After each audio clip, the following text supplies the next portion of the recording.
This is WPSL Port St. Lucie, the talk of the Treasure Coast.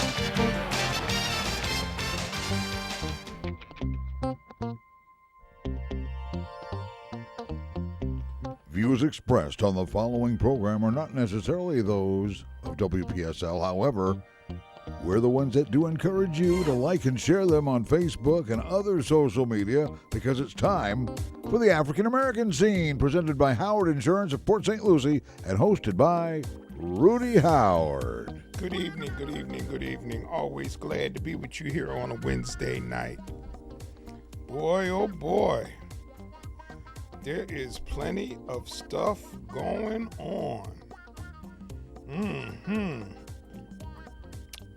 I have, of course, I'm going to be, this is an open mic night, so I'm going to be open to hear your thoughts about the George Floyd trial. That might be interesting. I don't know if there's much to talk about, but anyway, I'm willing to listen. That number is 340-1590. But I'm going to start off first with an exercise that I want you to try. Okay? And here's my exercise. On a piece of paper, side by side, I want you to list all the reasons that you are a Republican and how the party has helped you. Repeat that. So on left side or the right side, your choice, list why you are a Republican and the things that the party has done to help you. Then on the right side or left side, whichever side you prefer, I want you to list all the reasons why you dislike Democrats and how their policies have hurt you. So I want to know how Republican policies have helped you, and I want you to tell me how Democratic policies have hurt you. So Republican parties help you, Democratic policies hurt you. Now, here's the caveat. No ideology. Ideology is not allowed on your list. No, the election was stolen. That's an ideology because we know that's not true. That can't be one of your items listed. Okay? Well, that would include conspiracy theories, too. Then. Right, exactly. No conspiracy theories. No QAnon, just straight fact. I want you to list straight fact for why you're a Republican and how Republican policy ideas have helped make your life better. And on the other side, I want you to list Democratic policies and how they have not made your life better. And I want you to assign 1 point to each item listed and then tally them up and tell me how many points you get as Republican and how many points you get as Democrat. And obviously, I have to give you some honor system that you're following the rules and not using ideology. And if you do this correctly, I think you'll really be shocked at the result that you'll get if you're honest. All I ask is that you be honest. But there's no way for me to check it. But it's an exercise. I think it's a valuable exercise that is worth doing. Okay. So when you get your results, how many points you get for the Republican side versus the Democratic side. If you want to share your numbers with us, that'll be appreciated. You don't have to. Some of you are probably just going to ignore it, but I just thought it would be an interesting exercise for you to try. Okay. I was listening today on the way here, President Biden offering his infrastructure plan. And it's big. And it's way, way, way, way overdue. Way overdue. Way overdue. We need to fix our roads and bridges. We need to fix our rail system. I think I talked about that a little bit last week. Our rail system is an embarrassment compared to how the rest of the world has jumped ahead of us in doing high-speed rail. Have you seen the high-speed rail on YouTube? And I guess it's in Japan and China. Yes, and that France. Thing moves. Yeah, oh my. yeah. Comfortable, sleek, and listen, I want my conservative friends, everything doesn't have to make money. The rail system is important because, and listen, I'm at the point now where I'm getting very sensitive to this. You get to the point in your age where you don't want to drive for 6, 7, 8 hours at a time. You'd like to be able to fly, or in the alternative, be able to take the train. Just makes sense, and you have less cars on the road. Fortunately, I invested in a hybrid car, and my God, has that turned out. My timing could not have been better. I'm averaging like 41 miles to the gallon, so it's like I smile every time I go in the gas station because I go by it more than I go in it. So, but anyway, so there we have it. So let's talk a little bit about voter suppression. Seems to be a very hot topic, and the right is trying to say there is no such thing as voter suppression. We just want to have security in the election process. And to that I say, that is a bunch of hooey if I ever heard it. There is no documented gross voter fraud. None. Zero. They've investigated it. It was investigated under Bush. Trump put together a commission. It stopped functioning because they were finding nothing. Okay? So why are we doing this? And I'm going to tell you why we're doing this. You can't win the battle of ideas. You can't.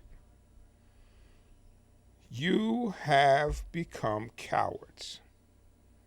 Since you can't win the battle of ideas, you want to force your ideas on us.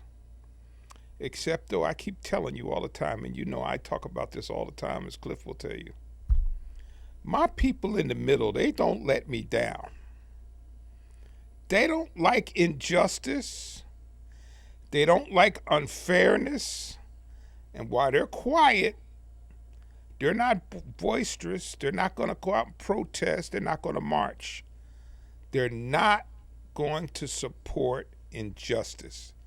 This is what you saw in the last election. And if you've been listening to me for a while, I love that group of people that's in there. I wish they'd speak up more often because they make me have agita that I'm always hoping that they're going to come out, and they do. But they don't like that.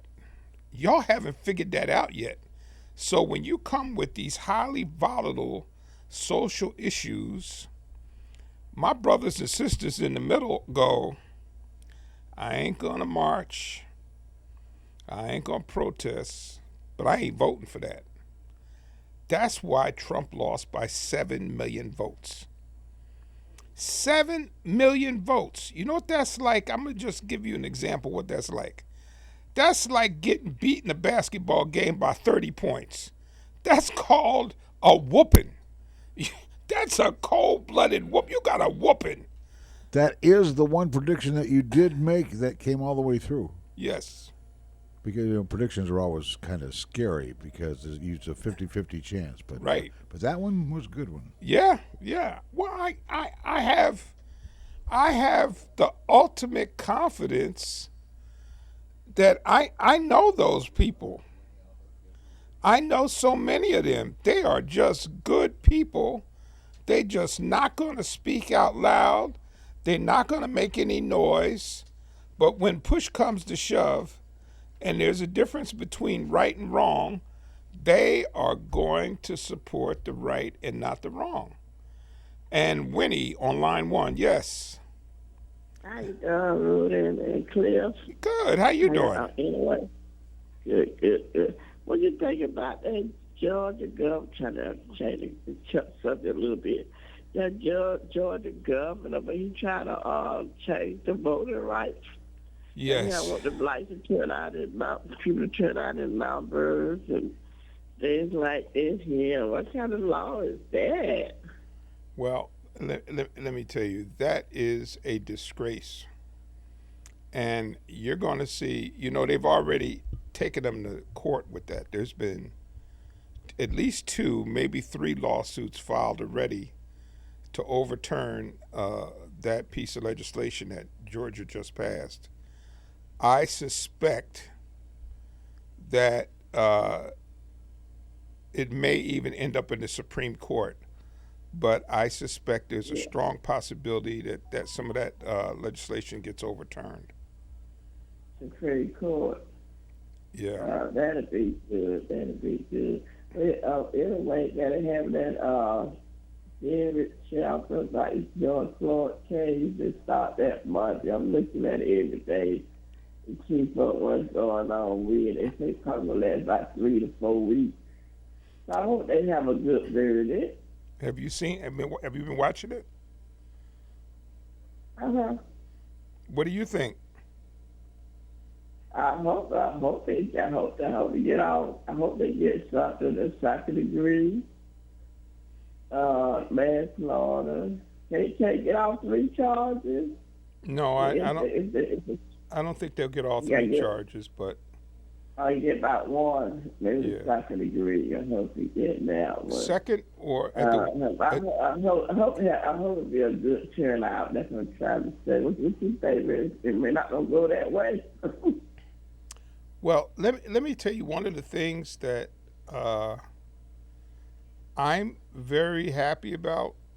The whole situation is terrible, but I've had a couple conservatives that would tell me after some of these verdicts there was black people in the street crying, and they could not understand why black people were in the street crying about the verdict. Now, watching this on TV, yes, they can see it deeply, deeply affects you when you're a person of color and you see that happening. You see how that young lady who's 17, she's still having trouble sleeping at night because she keeps wishing. I saw that today. She keeps wishing she could have done something. She watched that man die right in front of her. That's deep. That's pretty. And listen, that's why people come back from the war with PTSD, because they've seen people die in wartime situations and it leads to trauma. So I know some conservatives can't understand. I hope you can understand it better now, and you see how those people that were there were traumatized by what they saw. Handcuffs. Oh, Yeah. that's just like modern day lynches. Exactly what it was. Yeah, that's what it is. Yeah. What you think about that 17-year-old girl? She said she videotaped that and she put it on social media. Yeah. And she said that she was 17-year-old glad she at the time, and now she was 18. She said that changed her life. Yep. When she did explain, but did she get paid for that or something? You know? I don't think so. I don't think so. Social media. But that was her video. Yeah. And in the first place, what she put on social media. I'm glad she put it out there like that so the whole world can see. Yeah. How they did George Floyd and how they do other black men boys. Yeah. You know, what about that 12-year-old boy? Oh my God, what that? You know, that 12-year-old that had a play for. Yep. Yep. Tamir Rice. Yes. Yes. You were 12 years old. Yeah, I know it. Tell him like that. Did his mom get an adjustment or she didn't? No. In that case, they found the cop not guilty. Not guilty. Then what about suit money? She didn't get no suit money? No. Nothing? Nope. She got nothing. Yeah. That's bad. That's bad. Yeah. We'll be talking. It would have a good night. Bye-bye. Okay. All right. Bye-bye. Now, I just want to say something for all of y'all that's listening to me. And some of you may disagree with me. But I don't care if George Floyd was high. I don't care if George Floyd tried to pass a phony $20 bill. I don't like that he would do either one of those things, but that does not justify what happened to him. I'm sorry. You can get Candace Owens to get on TV and talk trash about what a horrible human being he was. I don't care. Because nobody, I would be pissed if you did that to a Ku Klux Klansman. If you stuck your knee on a Ku Klux Klansman for 10 minutes while he's laying on the ground, I'd be pissed about that because it's about humanity. It is about humanity. But I mean, and a young person walking down the street that would be exposed to this and witness it could suffer some of the same types of syndromes as veterans of war. Absolutely. Because a lot of them, they're trained with these guys, and they're buddies. They're going through they go through all their training together. So when they're out there on the battlefield, they've known each other since they started training. They've worked with each other.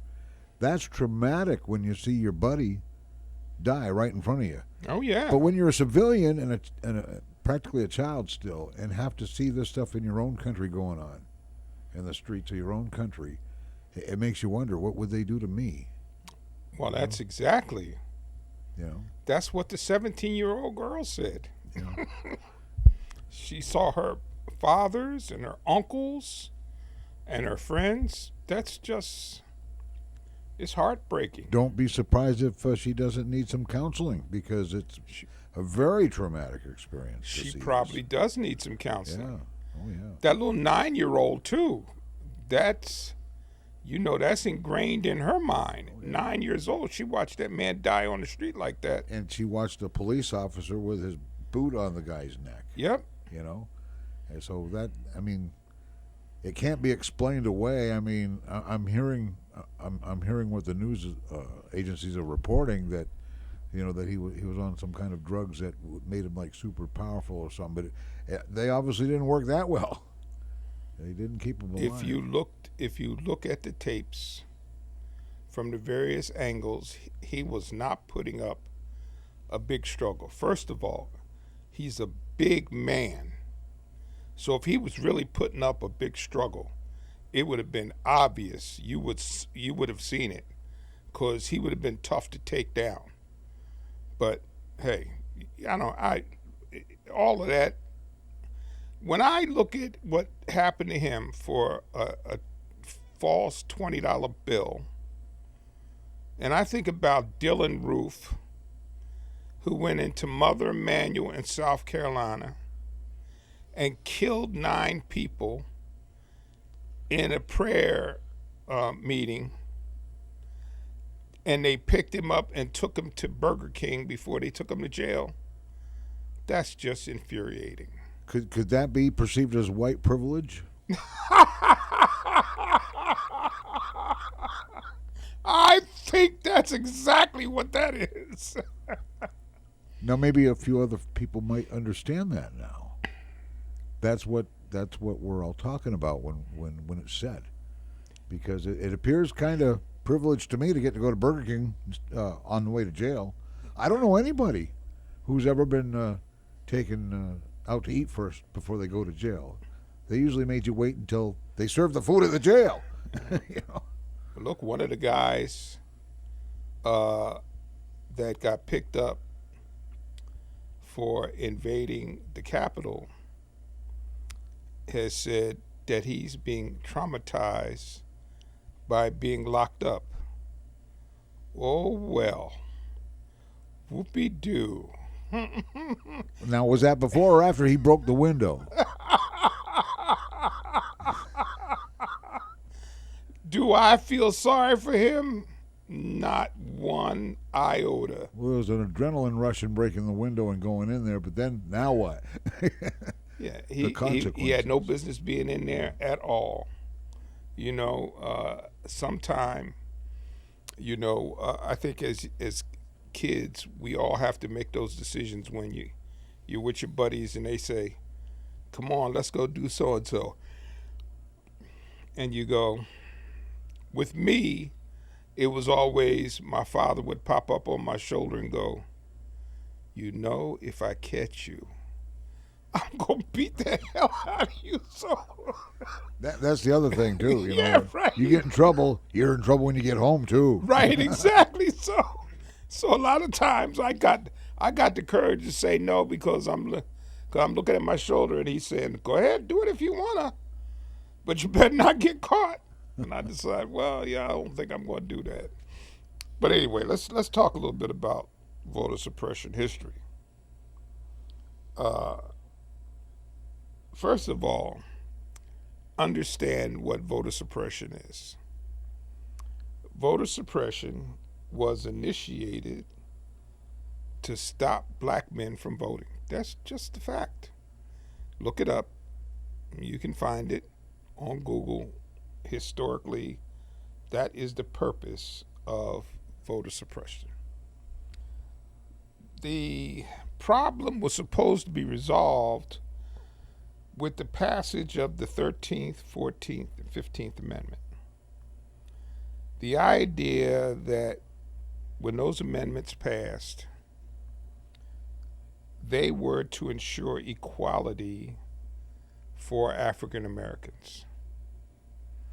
But as we all know, they were ignored. The 13th was passed in 1865. The 14th was passed in 1868. And the 15th was passed in 1870. They kept trying to do it. Wow. Well, in my lifetime, 100 years from that had passed. With what kind of results?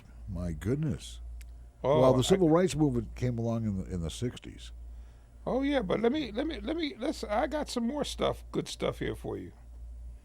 So that was the idea. By passing that, it was designed to give equal rights to all of the freed slaves. African Americans would be able to enjoy all of the benefits of being an American. Then come along the poll taxes.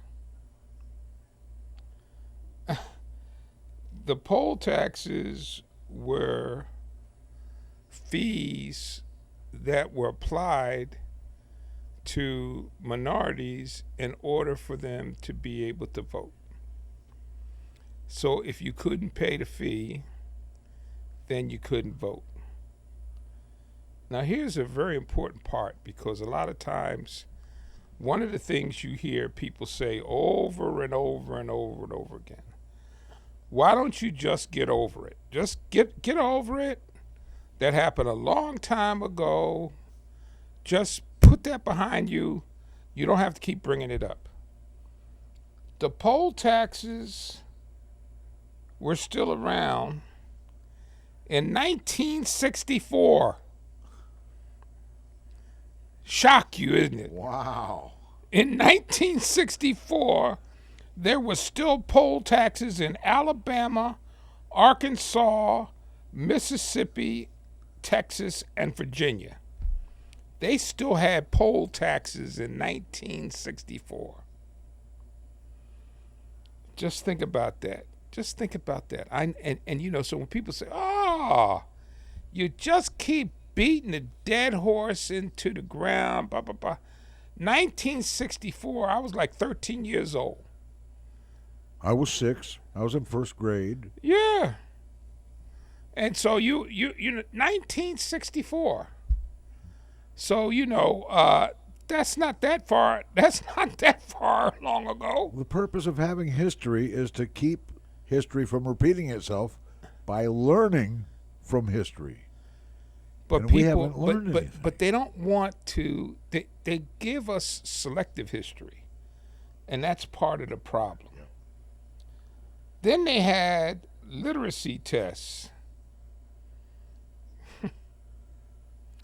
The literacy tests were administered at the discretion of those in charge of voter registration.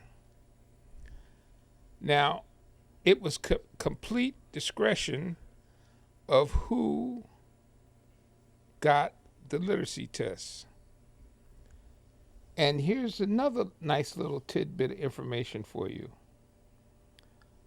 White men were exempted from the literacy test because of the grandfather clause. If your grandfather voted, then you were not subject to the literacy test. So how many black people are going to be in a position to have that opportunity? Well, the guys that got together and devised this had a good laugh about it too, I'll bet. Oh, yeah. Wow. So the grandfather test was finally outlawed in 1915. The poll taxes were finally abolished in 1964 with the 24th Amendment. So think about this. Now, these are all the things that have happened over time about voting. And then you had women's suffrage, which finally went away with the 19th Amendment. So not only did they try to eliminate black male votes, they tried to eliminate female votes. They basically wanted to keep voting a white male exercise. Okay? That was the basis. They want to keep voting a white male exercise. The national voter rate, now here's the other interesting part about that too. Even though there was the 19th Amendment that gave women the right to vote, that did not include African American women. African American women were still prohibited from voting when they passed the 19th Amendment. See, you didn't know any of that stuff, right, Cliff? No, well, like you've said, there's things that have been suppressed from history. Absolutely. And what's suppressed from history is suppressed from the classrooms. Yep. And it's almost like it never happened because nobody knows, and it was just swept under the rug. Yep. So tonight, on the African American scene, we pull back the rug and show all the dirt. Yes. Then in 1993, and I forgot about this altogether. In 1993, they passed the Voter Registration Act, which is nicknamed the Motor Voter Act. They tried to make it easier for people to register at the Division of Motor Vehicles, which, I've said before, you, I think, just missed it, but we had selective service. And did you have? I had to go to the post office when I turned 18. Okay, so you just got it. You were at the tail I was end also of at the tail end of the baby boomers. Yeah, so we had to go, Yeah. and you got your lottery number. So if they could do that then, why can't they make a national voter registration? I see no reason not to do it, but we know why they don't want to do it. They don't want everybody to vote. It'd be so easy, because anybody my age who knows about the selective service registration. We all know we had to do it. But so then in 2013, we got Shelby versus Holder. That was the big one. That was the one that eliminated Section 4 of the Voting Rights Act. And Section 4 was that part of the Voting Rights Act that required states who had a past history of discrimination to get clearance before they were making major changes to any voting rights in their state. And so that is pretty much what we have done over time here. So what they're trying to do now, which I am totally in favor of, they're trying to make people not be able to give dark money. Money that's donated to campaigns, they have to identify who they are so that everybody knows where that money comes from. One of the other things that they want to do is have more of a uniform voter registration process. So that is pretty much what we do.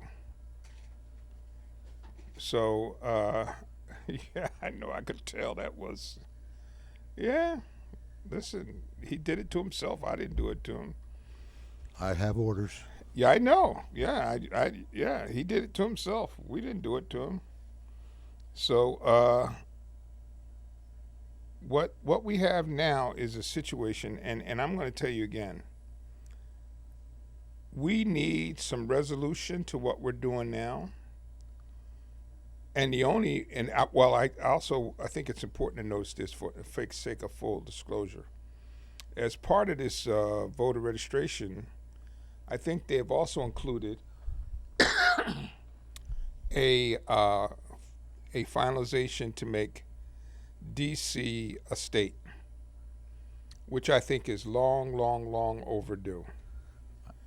I always kind of considered it a state because I think it was actually there were 50 states when it was all completed once we added Alaska and Hawaii, but D.C. I think was maybe contemplated considering it a state at one time.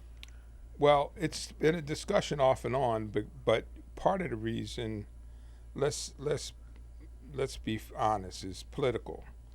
D.C. is about 60% black, so if you got two, and it's also like about almost 80% Democratic, So they don't particularly want to have D.C. as a state. So, but it's going to happen because D.C. has a larger population than Wyoming or Vermont. So you can't say that they don't have enough people. Oh, yeah, absolutely. They got plenty of people. And they should have representation for the size of their population. But the other thing that I've said, and I'm going to say it again, and you'll hear me say it again sometime in the near future, got to get rid of the Electoral College. The Electoral College is the most divisive element of our democratic process. And that Electoral College is the only thing that caused Trump to hang on and fight to try to win the election, because he lost the popular vote by so much. He was clinging to the idea that the Electoral College could bring him through. And that shouldn't be. When you lose by 7 million votes, there's really nothing to talk about, really, in my opinion. You just got stomped. Now let me go back to my exercise. Is there anybody out there that took the bait and tried to do my exercise? Let me repeat what that exercise is. We don't have much time left. I said, take a piece of paper and divide it in half. And on one side, I want you to list all the reasons that you're a Republican and how the Republican policies have helped you as a person. Then on the other side, I want you to list all the reasons why you dislike Democrats and how their policies have hurt you. Okay? No ideology. And you get 1 point for each item listed on the Republican side and 1 point listed for the elements listed on the Democratic side. I don't expect anybody to call, because I tried this myself some time ago, and the answer, when you get the answer, some of you not going to like the answer you're going to get, but it's going to be an honest answer. Just say it requires an element of truth in the answers that you make. Right. And in other words, being honest. When you eliminate the ideology, okay, and you know why I want to do this? Because I don't think people understand they are strong advocates for conservatism, and they are not understanding that conservatism's not helping them. Conservatism at this point has become strictly an idea. Conservatism as a policy does not help the average person. Now, some of the people that's 6-digit income or upper income people may benefit from some of the conservative ideology. But if you're a regular guy, small entrepreneur like me, what are you getting out of it? And I want you to wake up and understand you're dying.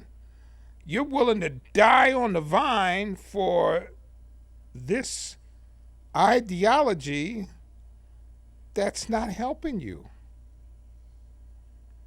And if you sit down, and all I'm trying to get you to do is sit down and think about it. And when you sit down and think about it, you can still want to cling to it because you like the ideology, but understand it's not helping you.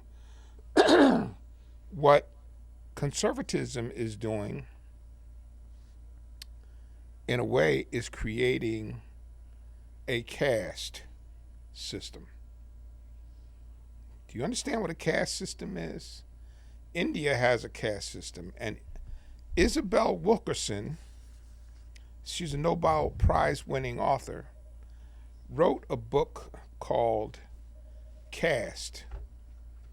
And in that book, she endeavors to make the comparison between India's caste system and the United States. And some of the comparisons are absolutely astounding when she goes through and she looks at where we are, United States, compared to what's happening with the caste system in India. And we got Sean. How are you, Sean? Doing great, Rudy. What is the alternative for you to conservatism? To qualify your answer, first of all, I make $52,000 a year and I work my butt off, but Okay. that's beside the point. So I'm not six-figure. All right. Furthermore, I'm not a liberal or a conservative. I'm really middle of the road because I'm socially liberal and fiscally conservative. Okay. What is the benefit to me of us having 20 or 30 trillion dollars in debt? Explain that to me Okay. as a government. Okay. Well, first off, let's talk about that. That's a good place to start. When Clinton left office, he handed over a $3 billion surplus to George W. Bush. Wait. May I stop you? Okay. He did not hand over a surplus. We have not had a surplus since the Revolutionary War. So qualify your statement. For 1 year, a surplus, not a surplus in the government. The government has been in debt since the Revolutionary War. Okay. So, All right. So for 1 year, We he have had to state the facts because And let Rudy answer the question as well. Clinton paid off the whole debt for the whole United States, and he didn't. But you're right. All right. He's the last president we've had in the last 50 years that ran a surplus in a single year. Okay. All right. And tell me who was in Congress and running Congress as Speaker of the State, the Speaker of the House. Newt Gingrich. And who controls the purse strings of the government? Congress. The House or the Senate or the executive branch or the judicial branch? The House. Okay. So now that we clarified that, go ahead with your statement. Okay. So now, what you want to know, what I'm going to tell you is that part of the problem we've had as far as the deficit spending is concerned is A, we have spent far too much money on foreign wars, some of which I feel were totally a waste of time. Okay, and when George W. Bush put in a tax cut when we were in the middle of Afghanistan and Iraq, I thought that was the most stupid asinine move anybody could make. That really started a swelling of the deficit. That made absolutely no sense whatsoever. Okay, so There was no swelling in the deficit before that. I mean, Reagan blew the freaking deficit up. Yes, he did. Yes, he did. And so did Kennedy, by the way. But and so did Obama. But that's beside the point. Every politician blows up the deficit because they think spending earns favor. Let me put it that way. That's a nice word, isn't it? I don't know that that's true in every case, but I would say, unfortunately, that's true to a large extent. When you got 51% of all the members of Congress are millionaires, there tends to be a pretty heavily concentration toward the upper class. That's just the You are reality. absolutely hitting the nail on the head right now. Yeah. And you and I, and we've talked before, you and I are argumentative in a pleasant way, let's put it that way. Yes. But you hit the nail on the head. We have millionaires for senators and representatives that haven't worked like you and I have. All right. And Cliff, by the way, who works, he must be 100 hours a week. All right. We understand what working for a living is. They forget over time. Yes, they do. So they think that the money is really, honest to God, printed on trees, and our great-grandchildren don't have to pay for it. And that is both parties. It has less to do. You will not find a real conservative that is happy with anybody in Congress that calls themselves a conservative Republican right now, because they really are not true to the financial conservatism. As far as social conservative, that's different. That's a totally different package, okay? I don't care about, same-sex marriage and all that. That's a different discussion, okay? However, you and I agree that you should not be able to go into Congress as an average person, lawyer that's probably so-so as a lawyer, and then come out as a millionaire, all right? There's something wrong with that. Yes. If we look back in our history and say people that served for the right reasons in Congress did it, and they went how many ever months a year, couple months a year to take care of business. But government has realized how lucrative it is to take advantage of the citizens. And I will tell you that I sat in lunch today with people collecting their stimulus checks, and not one of them has missed a day of work. All right? And I'm talking about directors. I'm a director at a business. And all of them said, I said, no, collect the money. You paid it in because you paid your taxes. All right? However, that is where the true, in my mind, real problem is. We don't realize how much we could have free health care for everybody in this country if we'd stop wasting money on bureaucracy and stupid projects that don't really mean anything.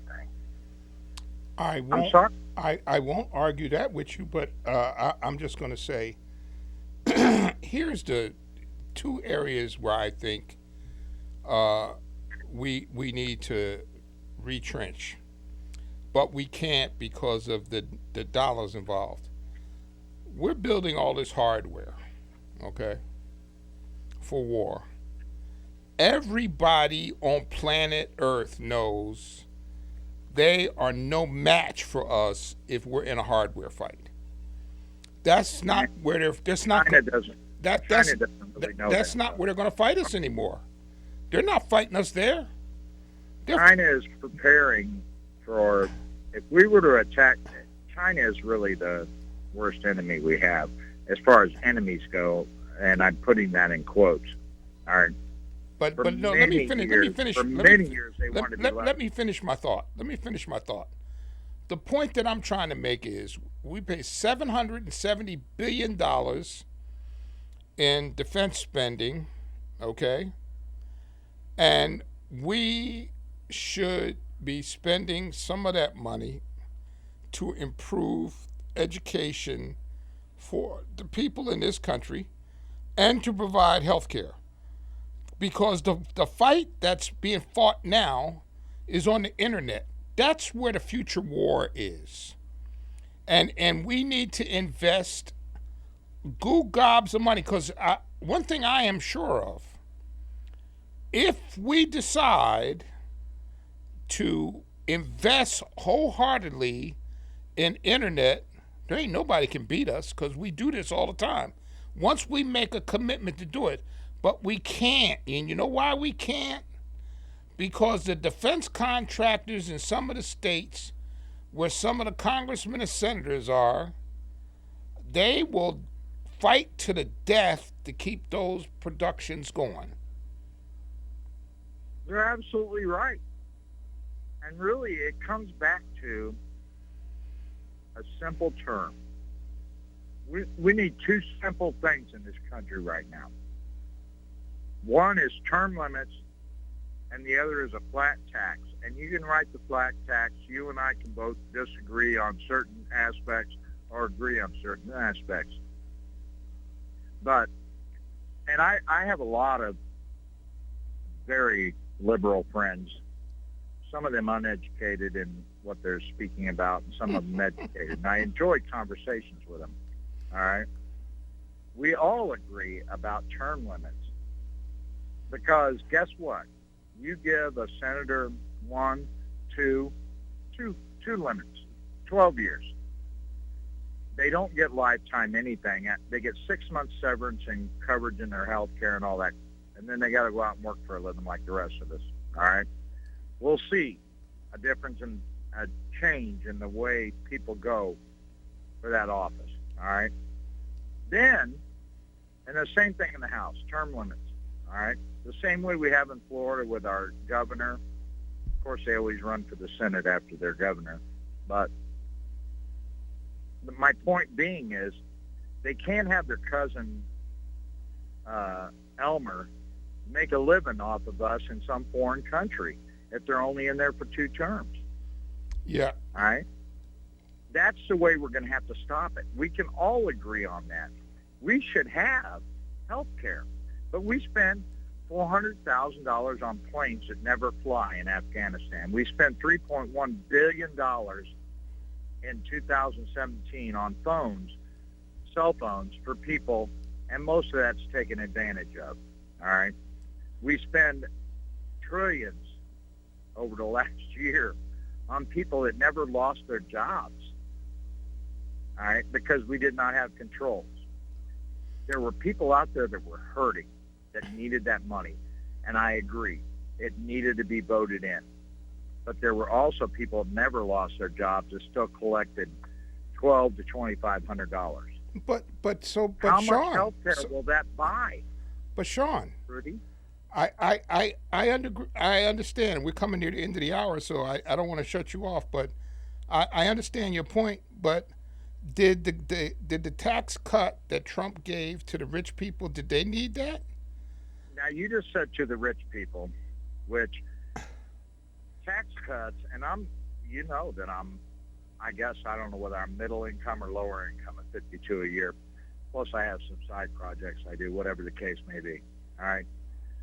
But is that not affecting me, his tax cuts? Of course it did. And if we had longer time to talk about it, I can tell you exact ways it does.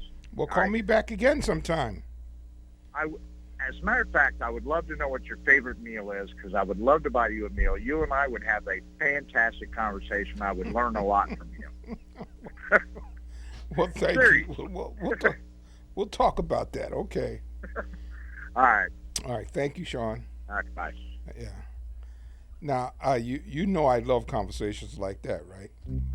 You got a guy that's intelligent, understands the issues, and we can actually have a meaningful debate, and I love that. And he doesn't feel obligated by God to condemn you and to crucify you on a regular basis, like some have attempted to on the show, to subjugate you. Well, we've learned not to ever subjugate a show host around here. Yeah. You'll never get away with it. But hey, thanks for listening. Wow. Yes, thank you so much for tuning into the African American scene. God bless, be safe, and I will see you next Wednesday right here for the African American scene. Archives of the African American scene can be seen and heard on YouTube. Go to WPSLTV.com. That takes you to YouTube. Look for the African American scene, presented by Howard Insurance in Port St. Lucie. This is WPSL Port St. Lucie, the talk of the Treasure Coast.